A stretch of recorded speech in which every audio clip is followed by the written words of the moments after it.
Subianto menerima 8 konglomerat di Istana. Apakah pertemuan ini sama sekali tidak meninggalkan jejak hijau di bursa saham?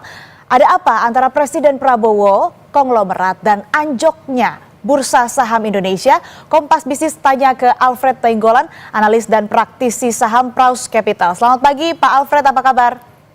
Halo, selamat pagi. Kabar baik, Mbak Asri. Ya, Pak Alfred, kita bahas ke domestik dulu. Ada beberapa pernyataan Presiden ini yang cukup kontroversial tentang bursa. Kemudian konglomerat ini sempat berkumpul di Bursa Efek Indonesia. Berlanjut, Presiden ini mengundang pemilik kapitalisasi besar di market ini ke Istana. Jarang sekali nih konglomerat muncul di publik. Tapi kenapa bursa ini tetap anjlok? Ya, kalau kita lihat memang tadi bahwa penurunan yang terjadi kemarin memang cukup signifikan ya, hingga mencapai 5%, sehingga bursa kita juga mengalami penghentian sementara. Kalau kita lihat memang penurunannya memang lebih kepada tadi tren penurunan yang memang sudah terjadi sebelumnya. Cuma memang kita lihat bahwa akumulasi hari kemarin juga cukup dalam. Jadi faktor terbesarnya kita lihat tidak ada perubahan dari beberapa hari yang lalu ya. Kita lihat asing masih masif melakukan aksi jual, terkhusus tadi top 4 bank terbesar kita, BCA, Mandiri, BRI, dan juga BNI. Sementara pada kejadian kemarin, kenapa IHSG turun jadi cukup drastis?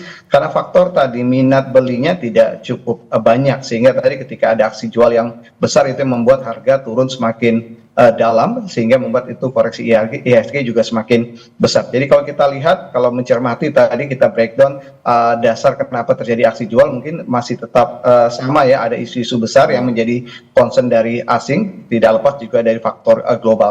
Justru yang menjadi pertanyaan tadi adalah ternyata minat beli dari domestik sendiri tidak cukup besar, sehingga tidak mampu menahan penurunan harga akibat aksi jual yang cukup tinggi dari investor asing tersebut. Dan kalau ini kita lihat memang karena faktor juga hampir sama ya, kita lihat memang bahwa kekhawatiran pasar memang bisa ada dua respon, bisa aksi jual dan tadi wait and see. Jadi ketika terjadi wait and see, tidak ada minat beli, juga ini juga menjadi kontribusi penurunan indeks, terkhusus ketika terjadi aksi jual. Jadi kalau kita lihat memang tadi respon lebih kepada tadi investor khususnya domestik yang memang masih belum cukup yakin. Makanya ketika ada kunjungan kemarin dari DPR sebagai bentuk perhatian yang dilihat oleh pasar, ternyata kepercayaan diri investor juga mengalami kenaikan. Bahkan dari malam juga kita lihat Kementerian Keuangan, Bu Sri Mulyani juga sudah menyampaikan statement, dan ini juga kita lihat akan mendorong confident pasar. Dan kalau menurut kita kondisi ini tentu akan memberikan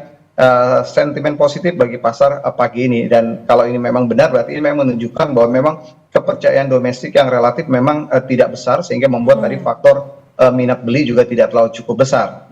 Artinya dari domestik ini ada aksi wait and see, ataupun juga ini menahan, belum ada yang membeli begitu ya, aksi beli yang membuat kemarin juga sebelumnya di hari-hari sebelumnya ya, di mana investor ini melakukan aksi jual, ini yang membuat tadi IHSG turun. Nah, kalau melihat pergerakan saham ini, misal milik Prayogo Pangestu, ada Brand, PTRO, dan kode saham cuan. Lalu kalau afiliasi konglomerat Aguan atau Sugianto Kusuma di PIK ini seperti PANI dan CBDK, ini polanya hampir sama. Anjlok dulu lalu pulihnya sangat cepat.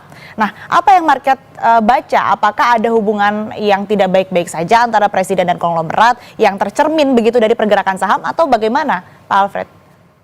Ya, kalau saya melihat dari sisi analis, kita lihat konglomerasi grup Barito yang kita sebut tadi ya, grup saham Pak Prayogo, kita memang melihat bahwa koreksi yang terjadi kemarin juga bisa dibilang akumulasi ya, sudah terjadi di beberapa hari sebelumnya. Bisa dikatakan tadi beberapa konglomerasi grup Pak Prayogo atau BRPT memang dari awal tahun sudah turun hampir 50%. Jadi relatif udah cukup dalam. Dan kalau kita lihat di tahun lalu memang, atau 2 tahun yang lalu, memang ternyata kontribusinya naik juga cukup signifikan. Bahkan kita juga mengatakan bahwa ada pergerakan irasionalitas dari kenaikan yang terjadi di 2023, 2024 terhadap saham-saham tersebut. Jadi ketika naik cukup signifikan, tahun ini mengalami penurunan, menurut kita hal yang cukup fair ya, artinya bahwa memang sudah mulai menyesuaikan penurunan harganya. Jadi kalau kita melihat tadi kepada beberapa pertemuan atau kejadian atau event tadi, mungkin relasinya tidak cukup banyak terhadap pergerakan harga saham ya. Jadi kalau kita lihat memang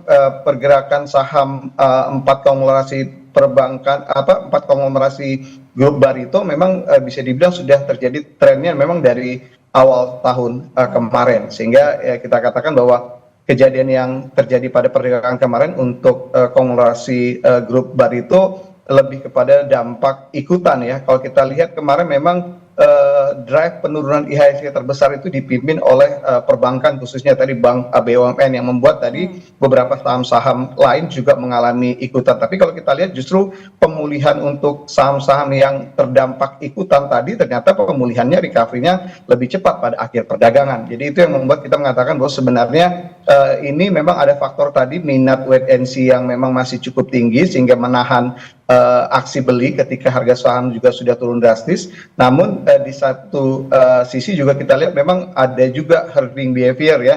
Jadi kita melihat ada beberapa investor yang memang mencoba masuk melakukan trading, namun kembali mungkin skenario yang tidak sesuai dengan pergerakannya sehingga terjadi juga menyumbang kontribusi terhadap aksi jual. Baik, terakhir Pak, singkat saja, ini persepsi apa sih sebetulnya yang memengaruhi psikologis investor? Lalu akan sejauh mana IHSG ini melemah atau munculnya Menteri Keuangan yang bilang akan menjaga range defisit APBN ini apakah cukup meredam gejolak? Ya, kalau kita lihat memang tadi gambaran yang diberikan oleh Kementerian Keuangan di pasar surat berharga tentu akan menjadi kondisi yang atau signal yang cukup bagus sebenarnya bagi pasar ya, karena kalau kita tahu bahwa surat hutang jangka panjang memang lebih bersifat jangka panjang, sehingga kalau kita lihat bahwa pada kondisi yield yang relatif masih stabil, artinya memang tidak ada penambahan risiko yang dibobotkan oleh investor terhadap tadi kondisi ekonomi Indonesia. Yang kedua, kita belajar bahwa memang tadi bahwa informasi yang masuk ke investor itu memang sangat banyak, dan kita kadang-kadang bukan hanya kita kategorikan rumor tapi juga bicara hoax. Jadi ini tentu tadi perlu perhatian khusus dari regulator terkait dengan tadi bagaimana memberikan informasi yang lebih banyak, yang lebih baik kualitasnya terhadap pasar, sehingga ini juga akan mengurangi volatilitas bursa. Karena kita tahu bahwa dalam 2-4 tahun terakhir kita tahu bahwa bursa kita, pasar saham kita sedang dibanjiri oleh investor retail, dan konsumsi retail terhadap informasi juga sangat banyak ya, yang tadi tidak hanya bicara masalah fakta tapi juga bicara masalah rumor dan juga bahkan hoax, dan ini yang memang ikut mempengaruhi behavior para investor short term. Jadi mungkin perlu dicermati. Yang ketiga adalah komunikasi pemerintah ya terhadap beberapa isu juga mungkin relatif harus lebih cepat ya, karena kita tahu bicara masalah pasar keuangan, pasar saham itu memang perlu respon yang cukup cepat. Jadi itu mungkin yang bisa kita sampaikan. Artinya market ini butuh informasi yang lebih baik yang bisa meyakinkan, kemudian juga dari pemerintah harus lebih cepat merespon isu-isu ataupun juga hal-hal yang terjadi supaya tidak menggoyang market begitu. Baik, terima kasih Pak Alfred Nainggolan, praktisi dan analis Praus Capital. Sehat selalu Pak Alfred.